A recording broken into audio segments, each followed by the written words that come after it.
일들이겠죠. 자, 제가 최근에 어떤 문구를 발견하게 되는데요. 그것은 길은 모든 것을 알고 있다. 길은 모든 것을 알고 있다. 그렇습니다. 어떤 여행 작가가 쓴 책에 나와 있는 그러한 얘기이기도 한데요. 이것을 이제 응용을 한다면은 길은 모든 것을 알고 있다. 여러분이 살아오면서 여러분이 밟았던 수많은 길들은 여러분이 어떤 인생을 살아왔는지를 그 길들은 기억하고 있다는 얘기겠죠. 자, 이 길을 우리는 다른 말로 주님이라고 생각해 보시기 바랍니다. 주님은 모든 것을 알고 있다. 여러분이 걸어온 모든 길을 다 알고 계시다.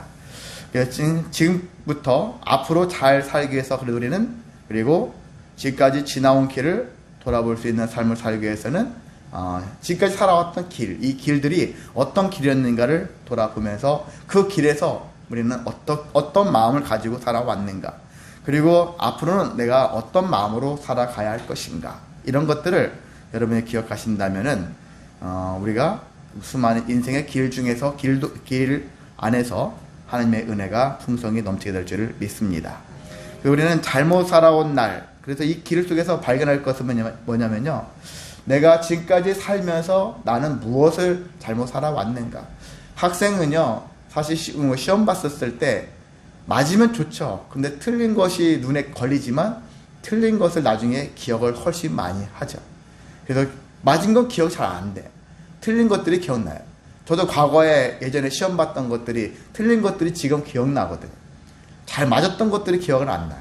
이제 그런 것처럼 옳게 잘 살아온 것은 살아온 대로 또한 우리가 기억나지 않더라도 그것은 우리가 길 속에서 하나님의 은혜로 잘 살았기 때문에 굳이 기억할 필요 없지만, 우리는 때로는 오답노트라 하는 것처럼 틀린 것에서 인생을 내가 어떻게 살아왔구나, 이렇게 살았더니 이런 일들이 있었구나, 그러면 앞으로 이렇게 살아야 되겠구나 하는 것들, 그런 것들을 발견할 줄 아는 지혜가 있어야 합니다. 그 과정을 생략하면은요, 막 사는 거예요. 다른 사람과 관계 속에서도 함부로 삽니다. 그냥 되는 대로 막 사는 것이죠. 그런데 날마다 자기 자신을 돌아보는 삶, 사실 기독교의 그러한 신앙의 과정에는 돌아보는 삶이 꼭 존재하잖아요. 모든 것, 예배 시간에도 기도 시간에도 항상 돌아봄이 존재합니다. 그 돌아볼 때 어떻게 돌아볼 거냐? 그럴 때 그 하나님을 넣으시라는 거예요. 하나님이 나와 함께 하셨는데 나는 그런 삶을 살면서도 그러한 삶, 하나님이 주신 은혜대로 살지 않았구나, 못했구나, 그런 것들을 고백할 줄 알고, 그러면 앞으로는 나는 더욱더 하나님과 함께 해야 되겠구나, 하나님의 인도를 받아들여야 될 것이고 하나님의 역사에 동참해야 되겠구나 라는 다짐을 하면서 살아가는 것이 진정한 믿음의 삶이라고 할 수 있습니다. 오늘 본문에 있는 말씀은요, 긴 절인데 어떻게 보면 지금까지 이스라엘 백성들이 출애굽을 해서 이집트를 탈출해서 지금까지 온 40년의 역사가 함축적으로 되어 있는 말씀이에요. 그래서 노정이라고 하죠. 그들의 노정들이 엄청 많은 노정들이 있는데 그 노정의 역사들을 그냥 짧게 저렇게 굵직굵직하게 그렇게 소개하고 있는 말씀이라고 할 수 있습니다. 그래서 그 40년의 인생을 돌아보니까 잘한 것도 있었지만 잘못한 것들이 유독 많이 보여지기도 한다라는 것이죠. 그래서 여기 오늘 본문에 있는 말씀 속에서 한번 발견해 보도록 하겠습니다. 자, 본문은요, 우리가 1절 아까 보셨듯이 여호와의 명령을 따라서 이 노정을 기록을 했다라는 거예요. 그냥 모세가 하고 싶은 것이 아니라 하나님의 지시를 받아서 지금까지 어떤 길을 밟아서 여기까지 왔는가, 그걸 기록을 해본 거예요. 그래서 애굽에서 모압까지, 지금 현재 모압 땅에 존재하잖아요.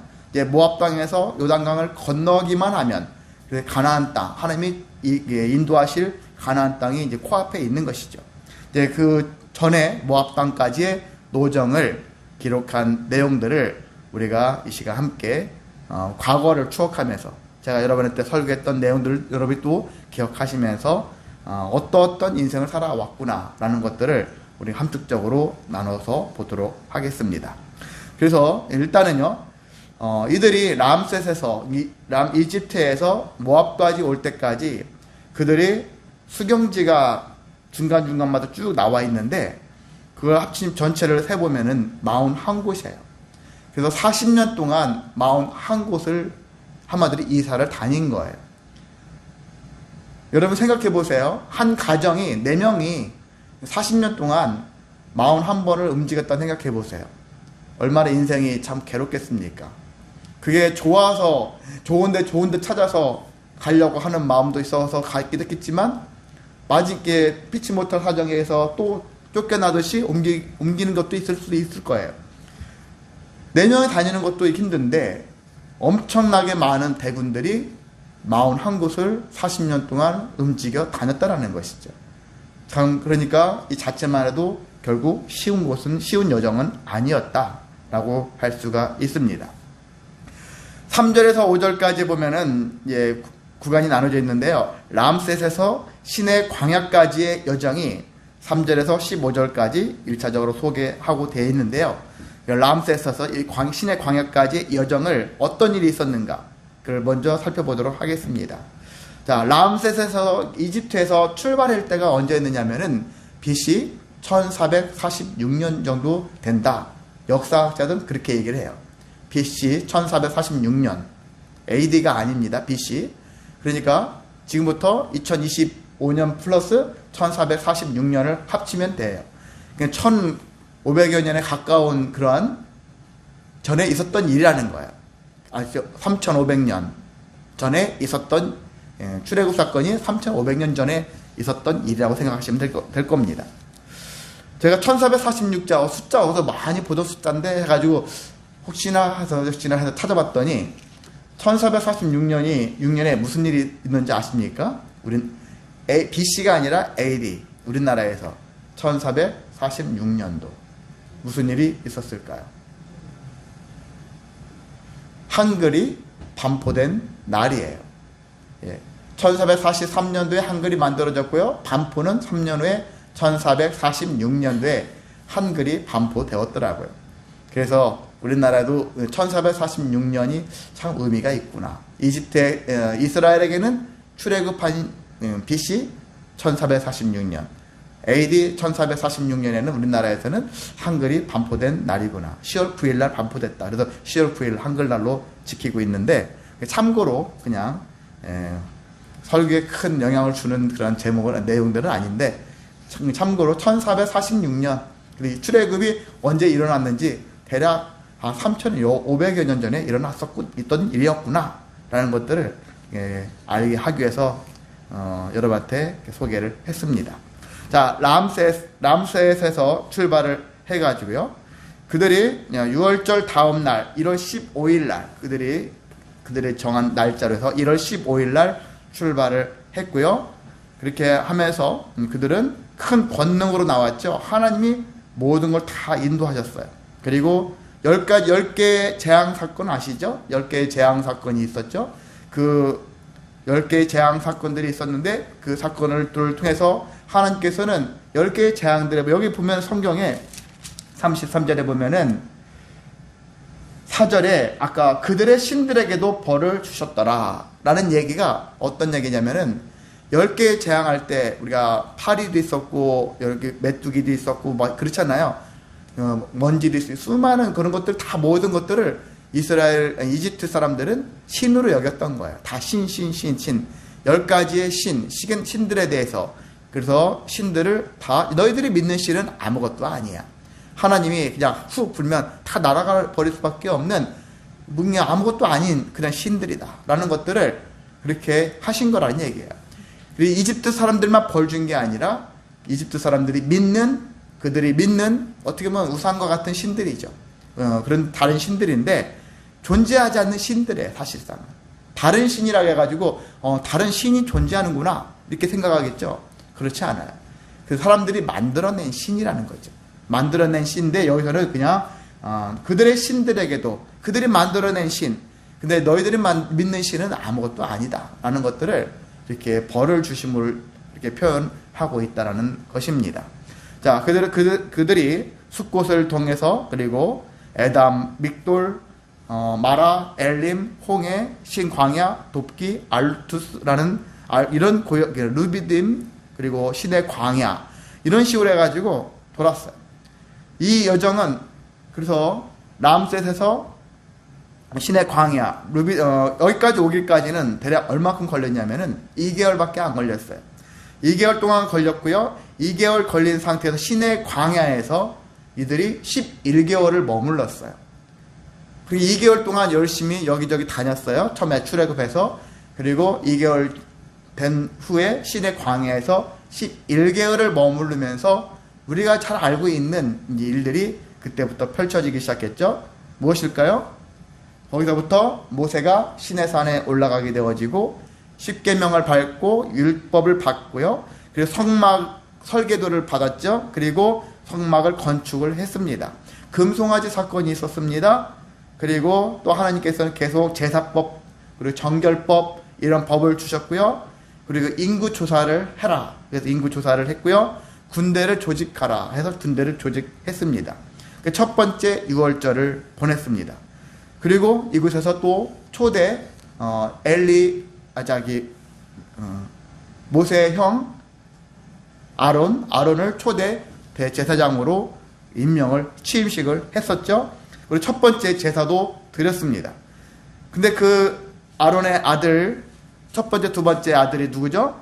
나답과 아비후이죠. 나답과 아비후가 하나님이 드리라고 하던 불을 드렸어야 되는데 그들이 드리지 못했고 다른 불을 드림으로 인해서 그 불이 나와서 그들을 죽였죠. 그리고 십계명 골판을 다시 하나님께 받았던 돌판을 깨트려지고 다시 받으러 시내산에 다녀오는 그런 사건들이 이 11개월 안에 동안에 있었던 일이었다라는 얘기예요. 자, 두 번째 이제 단락으로 넘어가면요. 16절부터 36절까지는 이제 시내 광야에서 가데스 바네아라는 지역까지의 여정을 소개하고 있습니다. 자, 여기서는 이제 둘째 해 2월 20날이다. 그러니까 전체 앞에서는 2개월과 11개월이니까 13개월 동안 시내 광야에서 이제 있다가 다시 출발을 시작해가지고 이 두 번째 16절에서 36절은요, 얼마큼 시간이 이제 걸렸느냐? 38년의 여정이에요. 38년. 38년이니까 그래서 다닌 곳도 많겠죠. 여기저기 많이 다녔어요. 그 대표적으로 우리 여러분 기브옷 핫다와 많이 들어보셨죠? 기브옷 핫다 탐욕의 무덤 들어보셨죠? 메추라기 사건 그런 일들이 있었었고 하세롯이라는 곳에서는 아론과 미리암이 모세를 비방해 가지고 미리암이 문둥병에 걸린 일도 있었었고 림마라는 곳에서는 정탐꾼을 12정탐꾼을 보냈던 곳이기도 하고요. 자, 그런 일들이 쭉 있었어요. 자, 그래서 이 여정에서는 38년의 여정인데 둘째 해 2월 20일에 출발을 해가지고 시내 광야에서 나중에 정착했던 곳이 가데스 바네아 이곳을 2번 돌았어요. 그래서 사실상 보면은요 시내 광야에서 나중에 정착했던 가데스 바네아라는 곳까지 만약 곧장 가면은 열흘길밖에 안 되는 곳이었어요. 근데 그들이 이곳저곳 계속 돌다가 가데스 바네아로 왔다가 또 돌다가 가데스 바네아로 또 돌아왔는데 그걸 38년 동안 돌고 도는 거예요. 돌고 도는 인생을 살았다라고 할 수가 있는 것입니다. 자, 그래서 정탐꾼 사건 때문에 이 일이 발생했죠. 근데 하나님께서는 그렇게 13개월 지난 다음에 하나님이 야 이제 됐으니까 가나안 땅으로 들어가라 이렇게 명령하셨던 거거든요. 근데 백성들이 가나안 땅 우리가 낯선 곳이고 어떤 곳인지 모르는데 정탐꾼을 보내면 안 되겠습니까?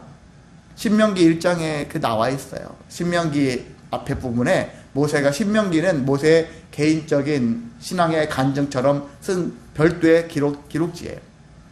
그 거기에 보면 자세하게 하나님이 정탐꾼을 처음에 정탐꾼을 선발해서 보내라. 여기 민수기에는 그렇게 나온 것 같이 보이지만 신명기에 따르면은 백성들의 요구사항이에요. 백성들이 그렇게 요구했는데 하나님이 그래 너희들이 원하는 대로 해라. 그렇게 해서 원하는 대로 한 것이거든요. 그렇게 했는데 10명의 정탐꾼이 알다시피 보고를 모든 백성들을 낙심하게 하는 말들을 했죠. 우리는 저들이 봤을 때 메뚜기에 지나지 않는다. 그렇게 했었었고요. 여호수아 갈렙은 아니다. 저들은 우리의 먹이다. 그렇게 반대로 얘기를 했었던 것이죠. 자, 그 사건으로 너희들이 하나님이 가라고 명령했던 것을 순종하지 않고 하나님을 의심하고 불신한 사건으로 인해서 그래서 징계를 당했는데 38년간 너희들이 38년간을 앞으로 40년 세운 거죠. 40일 동안 정탐을 했었는데 하루를 1년으로 삼아가지고 40년 동안 광야에서 헤매다가 가나안 땅에 들어가게 될 것이다.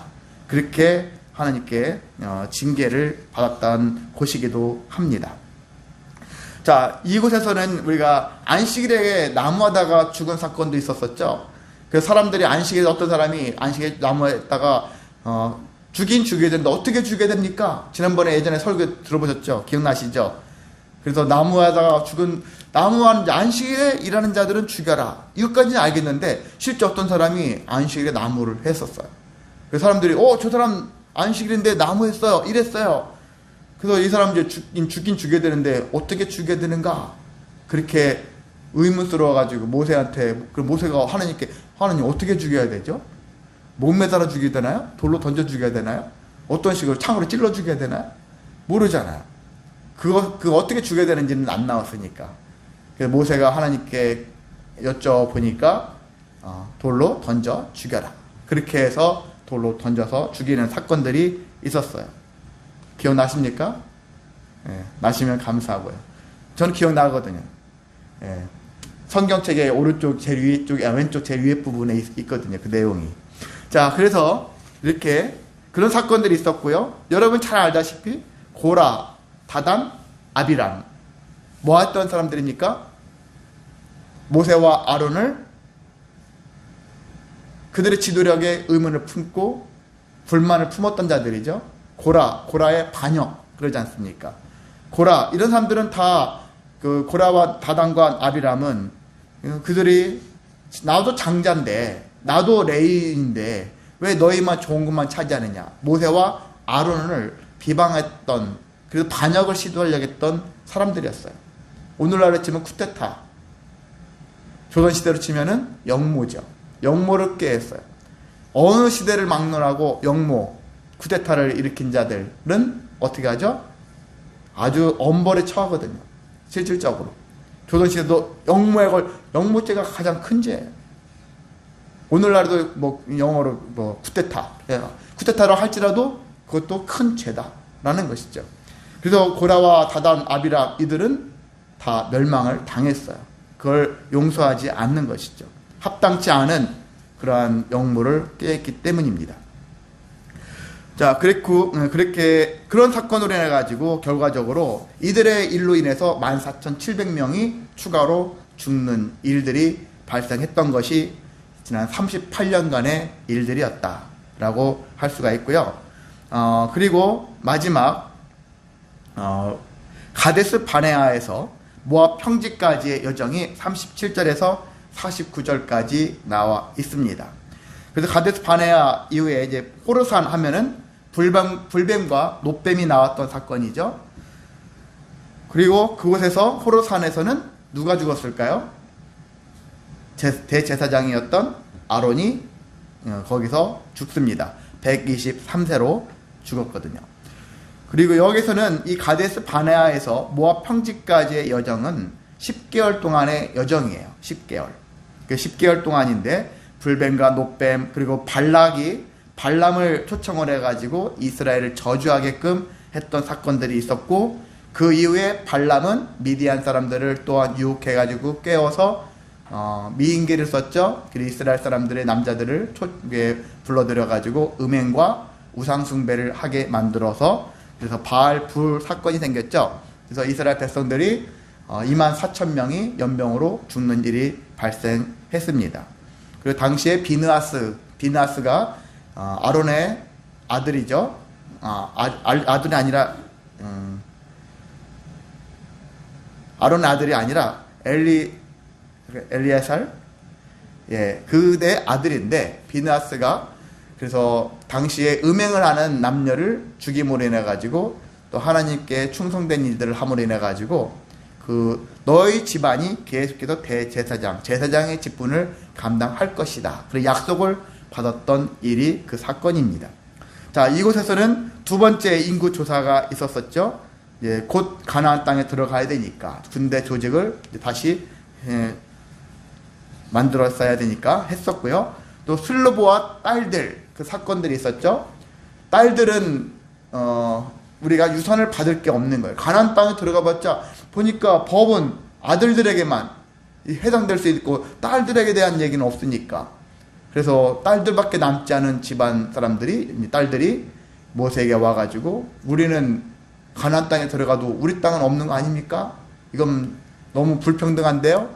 이렇게 요청을 했고, 그것이 그들의 제안을 받아들여가지고 하나님께서 그들의 의견도 그들의 요구사항도 맞다 하면서 새로운 법이 추가되어져서, 그래서 딸들만 있는 그런 상태라면은 이런 식으로 그들에게 가나안 땅을 상급을 주어라, 그렇게 토지를 주어라, 기업을 주라, 그렇게 얘기를 했습니다. 자, 그리고 여호수아를 모세가 하나님께서 명령하셔서 여호수아에게 후계자 인증하는 그런 사건들이 또 있었고요. 그리고 우리가 얼마 전에 봤죠? 미디안, 너희들을 괴롭혔던 옛날 바알부 사건을 일으켰던 미디안, 그들은 너희들의 원수이자 나의 원수, 하나님의 원수이자 그리고 이스라엘 사람들의 원수인 미디안 족속들을 다 죽여라, 그렇게 했었고, 그들을 죽이는 가운데 제대로 된 일처리 하지 않았죠. 그래서 모세가 노하기도 하고 나머 추가로 그래서 어린 여자들만 빼놓고 나머지 다 죽이고, 전리품을 많이 얻었었죠. 그 전리품을 군인들과 그리고 남아있는 가족들에게 또 나눠주고, 또 거기서도 50분의 1, 500분의 1 이렇게 나눠서 하나님께, 실질적인 것은 제사장과 레위인들이 갖게 되어졌지만 하나님께 드려지는 걸로 그렇게 했었던 일들이 있었습니다. 자, 이러한 과정들이 있었고, 그리고 미리암 아까 말씀드렸지만 죽었고, 아론도 죽었죠. 그리고 모세도 이곳에서 있었을 때 무리바 물 사건이라고 아시죠? 2세대들이 이제 1세대는 다 죽고, 그리고 2세대들이 목말르다 물 없다 아우성쳤었을 때 모세는 여호와 하나님의 영광을 드러내야 되는데, 하나님의 자비하심을 드러내야 될 사람이 그렇지 못하고 화를 내는, 성질을 내는, 그런 분노하는 그런 걸로 인해서 너는 가나안 땅에 들어가지 못한다. 어떻게 보면 모세랑 여호수아랑 갈렙 세 사람은 가나안 땅에 들어갈 법도 했을 것인데, 모세는 마지막 테스트에 통과하지 못해서 모세는 들어가지 못하고 너는 가나안 땅에 들어가지 못하고 나중에 느보산이라는 곳에서 죽게 된다라는 얘기죠. 그래서 실질적으로 1세대 20살 20세 이상의 남자 모든 백성들 중에서는 여호수아 갈렙 두 사람만이 살아가고요. 그 이하들 밑에 사람들과 여호수아 갈렙만이 그리고 이 가나안 땅에 들어갈 수 있게 되었다라는 것들을 알 수가 있습니다. 예, 이러한 여정을 우리가 지켜봤는데요. 지난 여정을 우리가 돌아봅니다. 지난 노정에서 교훈을 우리가 바라봤을 때 왜 이런 일들이 필요했을까 생각을 해볼 수가 있겠습니다. 일단은요, 광야, 이런 노정, 그리고 이런 척박한 환경 속에서 우리 인생도 보면은 지금 화려하고 뭐 되게 막 멋있고 좋고 그런 것들 많겠지만 사실 깊이 들어가면 인생이 편한 게 없어요. 하루하루 맨날 날마다 고비에 고비죠. 그러한 척박한 인생을 살아가고 있는데, 이런 척박한 인생의 길, 광야 같은 삶을 살아가는 데 있어서 하나님의 인도는 우리가 반드시 필요하다. 하나님의 인도를 따라 살아갈 수밖에 없는 것은 인간의 한계이자 은혜다 라는 것들을 우리가 알아야 한다는 것입니다. 하나님 앞에, 그래서 턱없이 모든 게 다 부족하죠. 여러분 사실상은 알몸으로 태어났잖아요. 여러분이 뭘 많이 갖고 태어난 것도 아니잖아요. 물론 태어났더니 우리 집안이, 우리 아버지가 재벌이야, 우리 집안이 무슨 어떤 권세 있는 집안이야, 그렇게 그런 것들도 없잖아. 있겠지만요, 그 나름대로 그들도 괴로워요. 인생이 뭐가 좋겠습니까?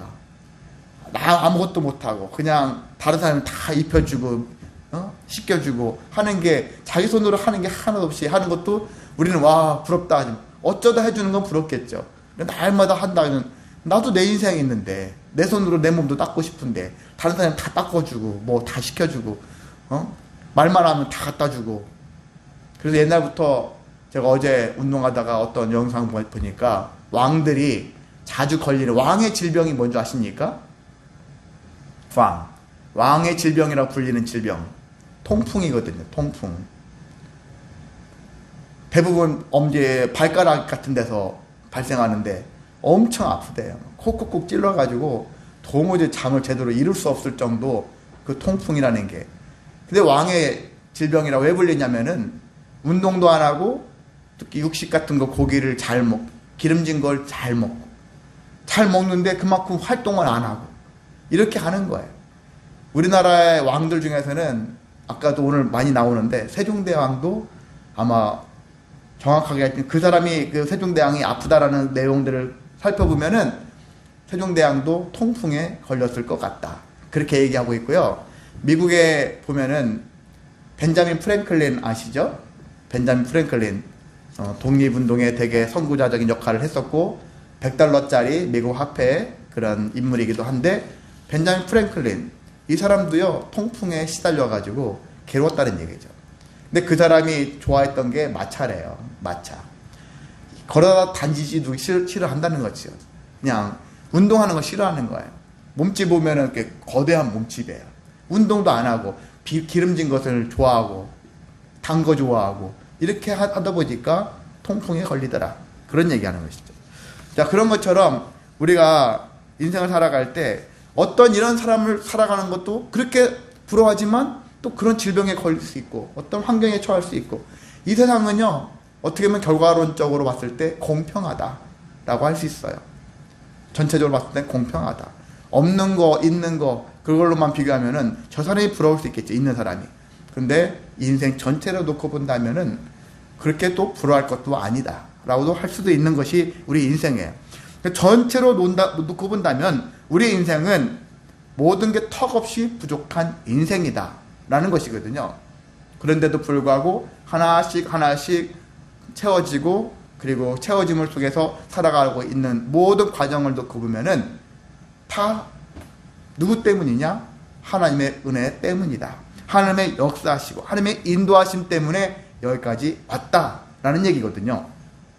그래서 이스라엘 백성도 람세셋 이집트에서 출발해서 지금 모압 평지까지 여기까지 왔었을 때 이 모든 40년의 과정도 돌아보니까 하나님의 은혜였더라, 하나님의 인도였더라. 불기둥, 구름기둥, 그 만나, 수많은 것들을 공급해 주셔서 여기까지 인도하셨다라는 것이거든요. 그래서 그들이 그렇게 인도하셨는데 불구하고 이스라엘 백성들은 그런 하나님의 은혜보다는 원망이 훨씬 많았다는 얘기죠. 뭐 조금만 뭐 하면 원망하고 불평하는, 그래서 하나님을 불신하는, 모세와 하나님을 불신하는 이야기가 출애굽 40년 동안의 역사 중에 가장 많이 나오는 내용이라고 할 수 있습니다. 자, 또한 이스라엘 백성들은 어떻게 보면 이집트에서 가나안 땅까지는 그들이 행진을 통해서 쭉 직진해서 간다면은 일주일밖에 안 걸리는 거리예요. 일주일 거리를 40년 동안 걸쳐서 그렇게 갔어야 한다는 얘기죠. 아브라함도 여러분이 아들을 낳기까지 몇 년 걸렸죠? 25년 걸렸죠. 그냥 씨가 뿌려져서 10개월이면 출산이 되어지는 과정. 어떻게 보면 10개월이면 될 건데 25년이라는 시간이 걸릴 이유는 왜 그랬을까요? 이스라엘 사람들도 1년 13개월 출애굽한 지 13개월 이후에는 가나안 땅에 들어갈 수 있었을 것인데, 그런데도 하나님께 결과적으로 이들이 40년 살았던 이유는 뭘까? 그것은 불순종했기 때문에, 믿음이 없기 때문에, 믿음이 없었다는 그런 측면이 크다는 얘기입니다. 그래서 그 결과는 뭐냐면은 하나님께서 너희를 연단하시기 위해서 그렇게 그 과정을 걷게 하셨다. 믿음 없는 자들에게 하나님께서는 시험하시고자 계속 시험하는 것이죠. 그 사람에게. 그래서 아브라함도 나중에 이삭을 드려졌을 때 내가 이제야 네가 하나님을, 나를 경외하는 줄을 알겠다. 그때서 인정했잖아요. 아브라함이 거의 115세나 120세 되어졌을 때. 그때 당시에 한 얘기예요. 그래서 신명기 8장에 보면은 이스라엘 백성들이 왜 광야길을 40년 동안 더 걷게 하셨을까? 거기에 대한 얘기가 신명기 8장에 나와요. 8장 2절과 3절 나오고요. 15절에 16절에 그 내용들이 계속 반복해서 나오는데 한마디로 얘기하면요. 너를 낮추시기 위해서, 너를 시험하기 위해서 광야 38년을 더 추가로 걷게 하셨다라는 얘기를 하십니다. 낮추시기 위해서. 인간이 교만하고 욕심 많고 변질된 마음을 가지고 있거든요. 너를 낮추고 시험하기 위해서. 그리고 사람이 떡으로만 사는 것이 아니라 여호와 입에서 나오는 모든 말씀으로 사는 줄을 너희에게 알게 하기 위해서 이렇게 광야에서 인생을 배우게 하기 위해서 보내게 했다. 여러분은 사람이 떡으로만 살 것이 아니요, 이 얘기가 예수님이 하신 걸로만 생각하잖아요. 예수님이 구약에 나와 있는 모세가 쓴 내용을 예수님이 하신 이야기예요. 예수님이 처음으로 하신 말씀이 아니에요. 예수님이 그만큼 구약에 있는 내용을 거의 빠삭하게 아시는 얘기죠. 그리고 예수님은 단순하게 목수의 아들로 태어나서 그냥 아버지 옆에 도와가지고 목수 일을 하다가 어느 날 30살쯤에 갑자기 나 세상 나가서 그냥 말씀 전하고 싶어요. 나가가 전한 게 아니에요. 어릴 때부터 예수님도 구약에 있는 말씀들을 누구를 통해서인지 몰라도 그 과정은 모르겠지만 말씀에 대한 해박한 지식을 갖고 있던 분이었어요. 처음부터. 어느 갑자기 뭐가 눈이 떠져서 된 게 아닌 것이죠. 그런 거니까 우리가 말씀을 그래서 계속해서 어느 날 갑자기 깨달음이 온 것이 아니라 말씀을 계속해서 어릴 때부터 자꾸 보고 그 말씀 속에서 하나님의 마음과 하나님의 뜻을 발견할 수 있는 지혜가 있어야겠습니다. 자, 그리고요, 신명기 8장 15절에 보면은 또 너를 낮추시며 너를 시험한다는 얘기 또 나오면서 마침내 너에게 복을 주기 위함이다. 너를 낮추고 너를 시험하게 한 것만이 다가 아니라 너에게 복 주기 위해서 내가 이 광야 40년 동안 걷게 한 거야. 노정을 가게 한 거야. 라고 한 거예요. 최종 말씀이 여러분 와닿죠? 예. 우리를 낮추시고 우리 시험하신데 그 소리 들으면 뭔가 다친 마음이 생길 수 있는데 하나님이 그것은 지금 과정 중에는 너를 낮추시고 너를 시험하려고 하신 것이 있겠지만은 결국은 너에게 복을 주기 위해서 가나안 땅이라는 약속의 땅을 주기 위한 그런 것을 목적이 있기 때문에 이와 같은 일을 하게 했다. 오늘날 현대판으로 치면 우리는 예수님을 믿는 우리들 입장에서는 우리가 인생의 수많은 과정들을 겪습니다. 왜 이런 시험을 내가 왜 당해야 되죠? 내가 예수님 믿었는데 그래도 하나님 앞에 하나님의 일들을 열심히 했는데 저한테 왜 이런 고난이 임합니까? 막 따지는 사람도 있겠지만 하나님께서 우리에게 비슷한 얘기를 하실 것 같아요.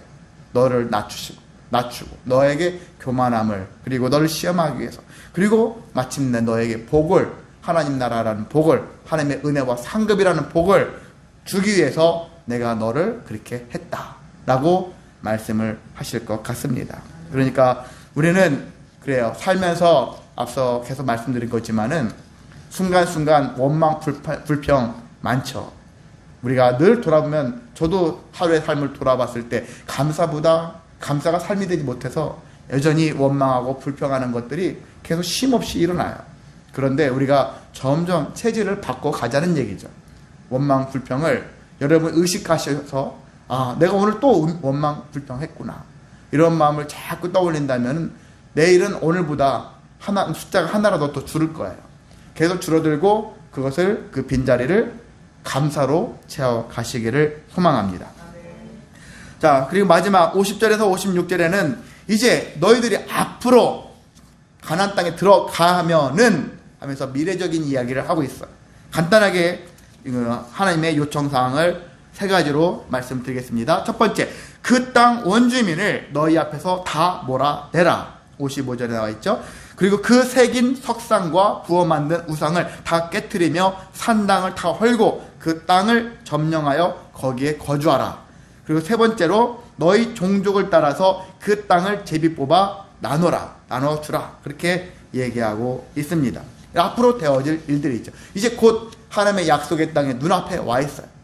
그러니까 이제 마지막 내가 너에게 지금까지 명령했던 것 너희들 지키기도 하고 안 지키기도 한 거 있었지만은 너희들 지난 40년의 인생을 돌아봤었을 때 내가 너와 너희들과 함께 있었고 때론 너희들이 시험을 당해됐을 수도 있었고 또한 수많은 어려움도 처할 수 있는 환경에도 있었겠지만은 그래서 앞으로도 너희들에게는 하나님의 명령대로 살기를 소망하는 원하시는 하나님의 뜻이 있습니다. 그래서 우리는 여호와의 명령대로 우리가 인생이라는 어떤 노정, 이 여정을 우리가 살고 있는데 앞서 말씀드린 것처럼 부정적인 원망하는, 불평하는, 불신하는, 특히나 불신하는 마음들을 갖지 마시기를 원합니다. 성경에 보면 불신하는 자들 앞에서는 하나님께서는 진노하셨고 그들에게 징계를 했어요. 때론 죽음이라는 징계도 주셨어요. 징벌을 주셨죠. 그런데 하나님께서는 또 말씀 보면은 다시 회복시켜줘요. 다시 은혜를 주셔요. 징계와 징벌과 은혜를 계속 반복해서 주시는 거예요.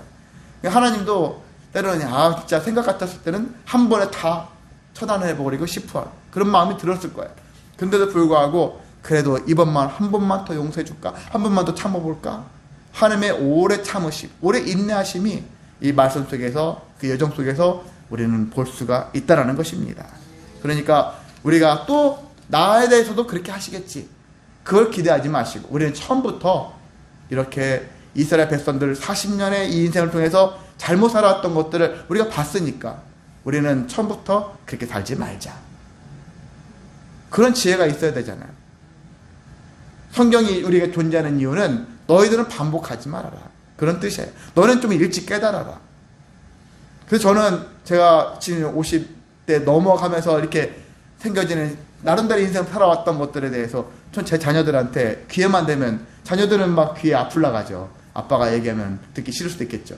근데 저는 제 경험을 제가 깨달았던 것들 이렇게 살았더니 이러한 삶을 살게 되어지는구나. 그런 것들을 전수해주고 싶어서 너네들은 나는 40대 50대 이제 깨달았는데 너는 10대 20대 때 깨달으면 좀 더 하나님이 원하시는 삶을 합당하게 살지 않겠는가.